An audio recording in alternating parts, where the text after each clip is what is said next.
Okay. Perfect. So we are officially doing storytelling. Okay.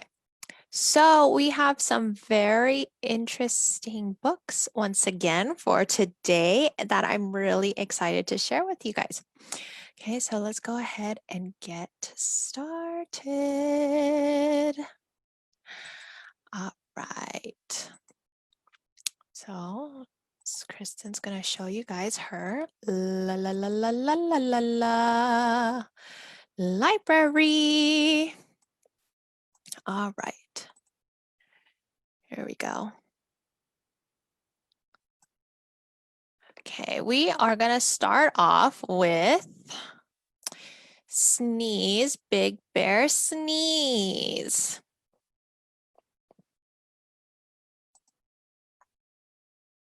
Okay. Oop. Let's start this over again.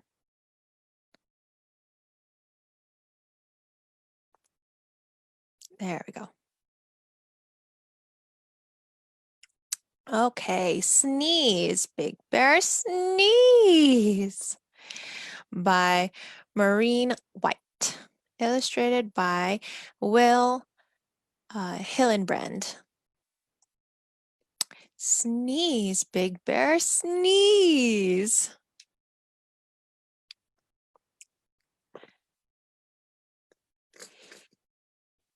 The wind whipped through the autumn woods and swirled to the spot where Big Bear stood.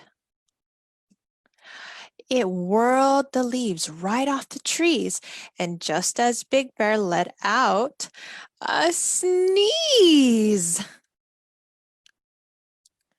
Whoa, that sure looks like a lot of wind, and the clouds are sneezing too. Do you guys see that?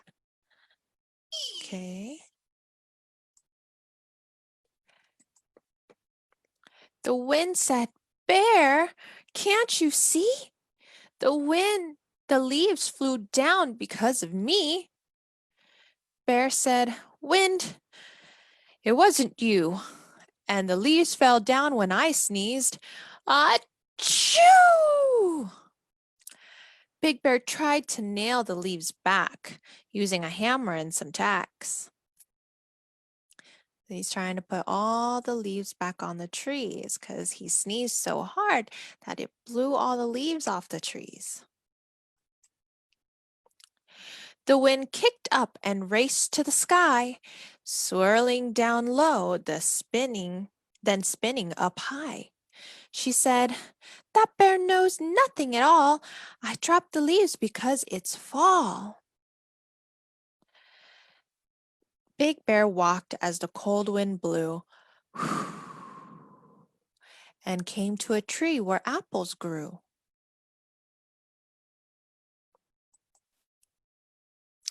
Just as Big Bear let out a sneeze, branches shook in a very strong breeze. Achoo!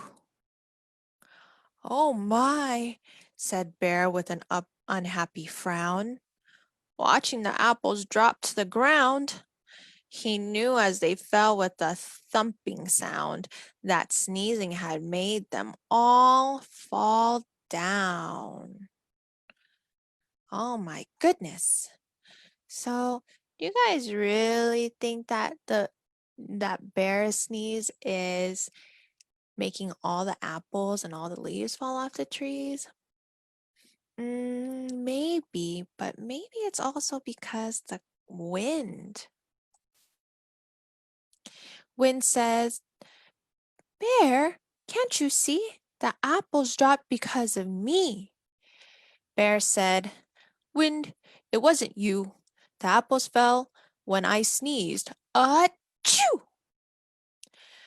He put the apples on the branches on a branch of the tree, stacking each one carefully. And there he is. He's putting all the apples back on the tree. And Rabbit looks like he's helping him. The wind swirled round the forest glen, dipping and whipping back again. It said, "That bear knows nothing at all. I dropped the apples because it's fall." Big Bear lumbered down to the lake. 20 geese rested. Not one was awake. Here are all the geese, and they're all sleeping. Just as Big Bear let out a sneeze, achoo! Waves splashed up like a stormy sea. The geese flew off with a honking sound, flapping great wings above the ground.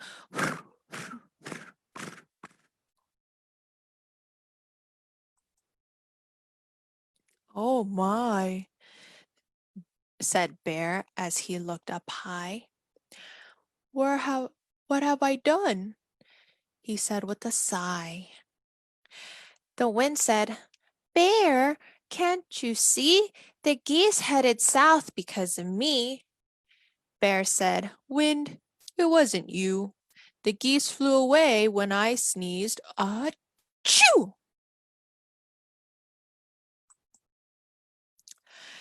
The wind spun round the autumn woods, then circled back to where Bear stood. She yelled, "Big Bear, I've had enough. I'm tired of this crazy, ridiculous stuff."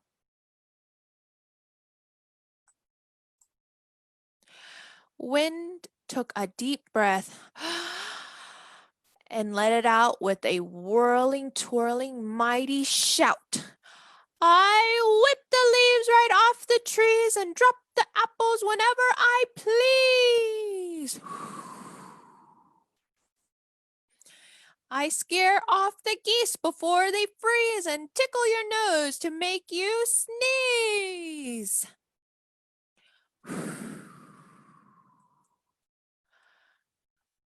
"I do it all. I'm the autumn breeze."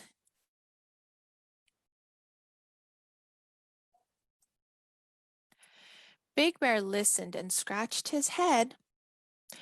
"You could have told me before," he said.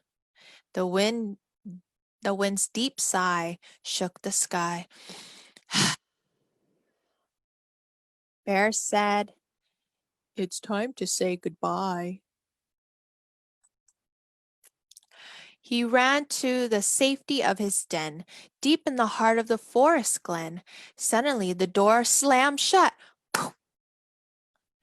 Big Bear's eyebrows shot right up.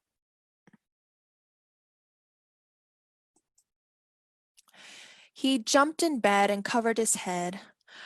"I know my sneeze didn't do that," he said. "It's only the wind on a blustery night. So no more sneezes." And he blew out the light. He blew out his candle.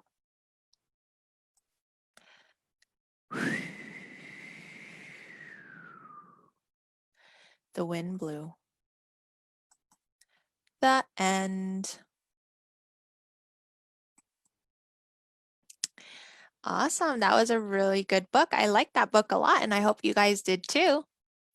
Okay, so now we are going to read When I Grow Up. Oop.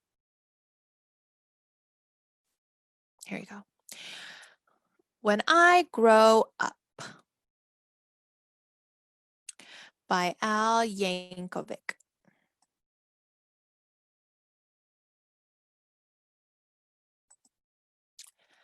When I grow up. I waited so long for the hours to pass, but soon it was noon there in Miss Krupp's class.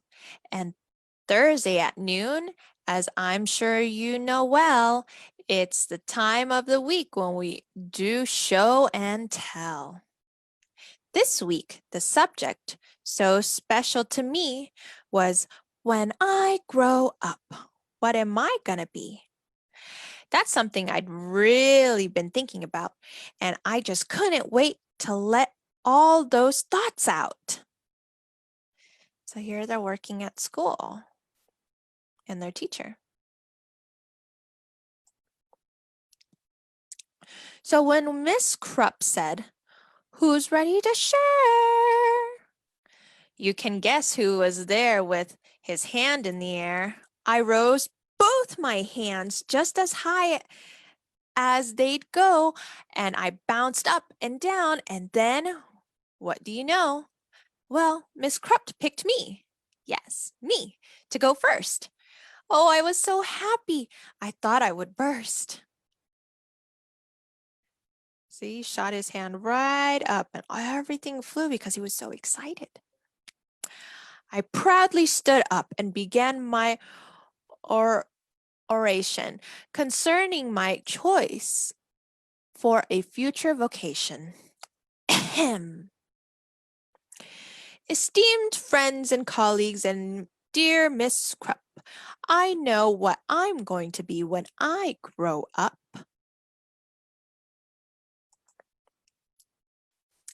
Why, I'll be the greatest chef you've ever seen. The world will go crazy for my hot cuisine. I'll tantalize taste buds with my rigatoni, surrounded by kumquats and candied pigged feet, topped with shrimp-flavored lollipops. Bon appetit!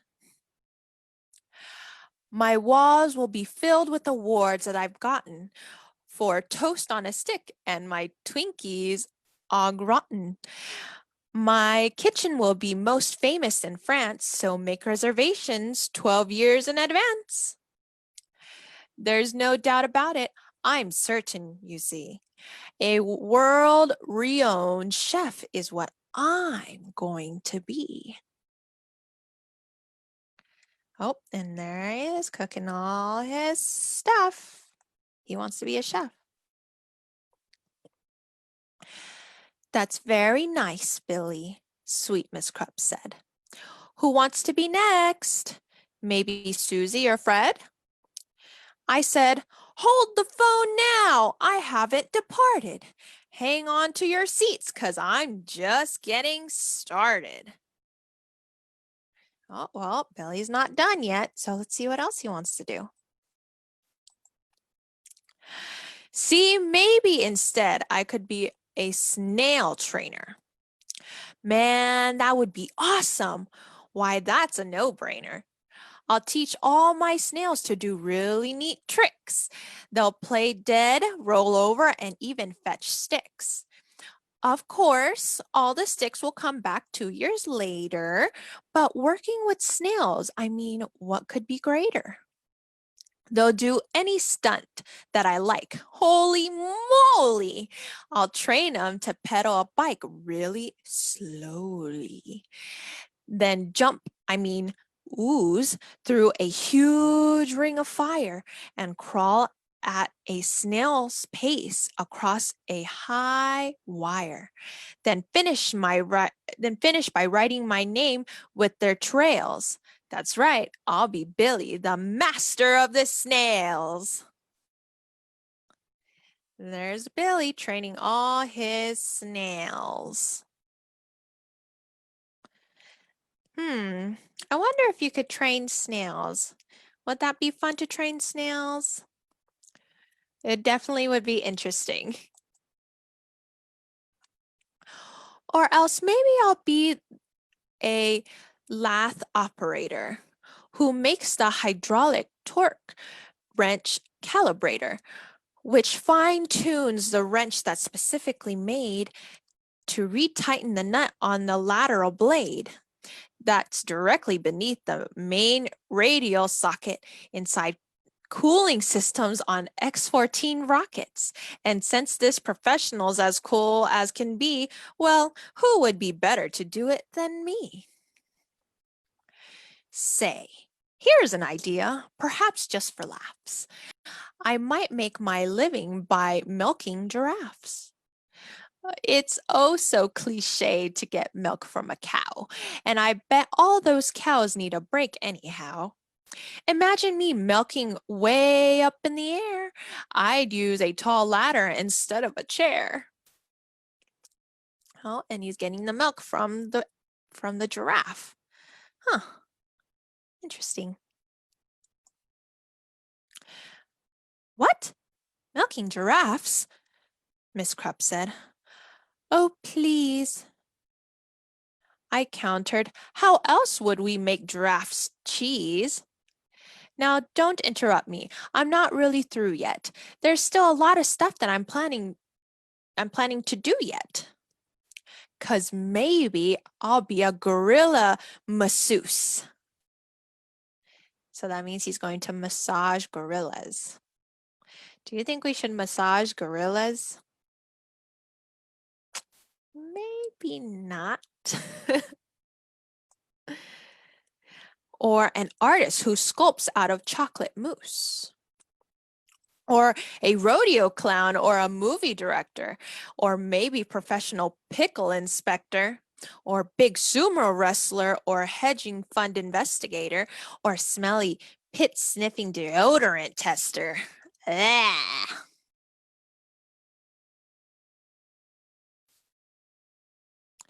Or I'll be an expert on nuclear fission, or else a foot model or friendly mortician, or waiter or skater or master debater or dinosaur dusting museum curator or TV repairman or sidewalk sign waver or part-time assistant tarantula shaver. And that's about when Miss Krupp said, "Now, Billy, please make up your mind. This is getting quite silly. Which one of those things are you going to choose?" I shuffled around. And I looked at my shoes. He's not sure what he wants to be. He wants to be so many things, but he can't choose one. So let's see. And finally, I said, my great grandfather Bob's been a whole lot of things. Had a whole bunch of jobs: a butler, a barber, a bellman, a bouncer, a telephone psychic, and bingo announcer. You know what? He just turned 103, and he's still not quite sure what he wants to be. See, I'm only 8 now, so frankly, I'm hoping you'll cut me some slack if I leave options open. Let's just wait and find out what my future brings. Hey, I might have time to do all those things. So I think he wants to be like his grandfather, because his grandfather did all kinds of things. He was a barber, a sidekick, a bellman, bouncer, and did all these kinds of stuff. And then the bell rang and we all went to lunch. And as I was sipping on my pineapple punch, I pondered professions that I'd like to enter, like brave firefighter or crazy inventor. And there he is. Billy's thinking, and he's trying to design his stuff. Or maybe, just maybe now when I grow up, I can be a great teacher, like dear Miss Krupp. Teacher Billy, for Miss Krupp. Love, Billy. So Billy made a picture for his teacher, Miss Krupp. That's really nice. The end. That was a really good story. So Billy was trying to decide what he wanted to be, but he had all these kinds of ideas and couldn't really settle on one. So don't worry, my friends. If you guys have all these kinds of ideas and wanting to be something when you grow up, you don't have to quite choose just yet. You have time, but make sure that you do something that you love. Okay, so now, my friends, we're going to read one of our last stories, which will be the Berenstain Bears. We love soccer.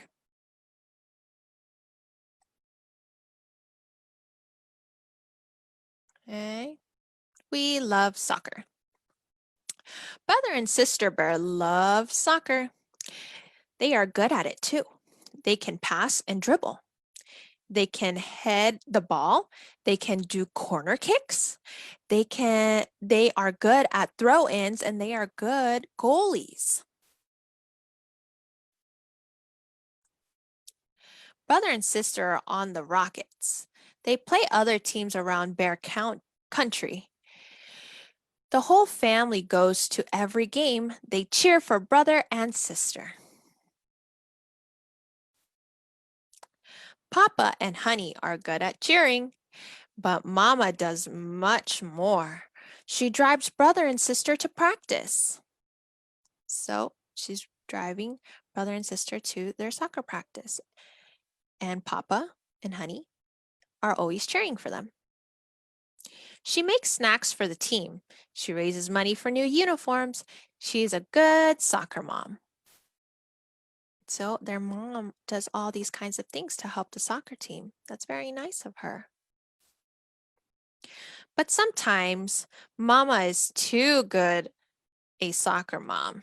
She cheers too loudly. She jumps up and down. She whistles. She waves signs. She blows horns. It's too much. Why do you think they think it's too much? I wonder. Mama wants the Cubs to play harder. She thinks they should win every game. So, Big Bear City games sign up, and their mom is signing them up. She signs them up for games far away. Brother and sister don't like it. They don't like it one bit. I wonder why they don't like it very much. Now it's time for soccer practice. Mama calls brother and sister. They don't answer. She looks for them. She can't find them. Where are they? They'll miss practice. Mama looked for the Cubs. They are not at the playground. They are not at the park. They are not down by the swimming hole. Where are they?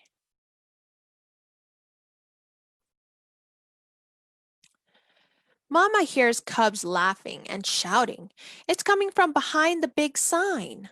There's an empty field behind the sign. Mama peeks around the sign and Mama sees brother and sister playing soccer. They do not have uniforms. They do not have real goals. There are no coaches or refs. There are no grown-ups at all. There are just Cubs having fun. Mama says to herself. She is a good soccer mom, but maybe she forgot something. Maybe she forgot to let the Cubs just have fun. And having fun is what playing a game is all about.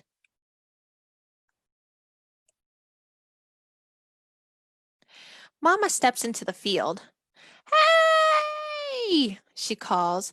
Over here! Pass the ball! Look, says sister. It's Mama. I guess she wants to play, says brother. He kicks the ball to Mama. She kicks the ball hard.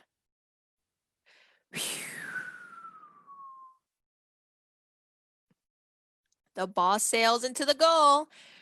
Great kick!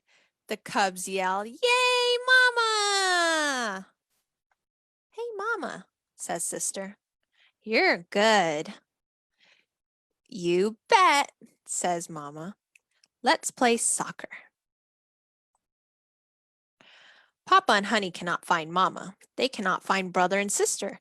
They go looking for them. They meet grown-ups from the soccer team. They're looking for their Cubs. They find them playing in the field. Says Papa. That looks fun. Papa and Honey join the game too.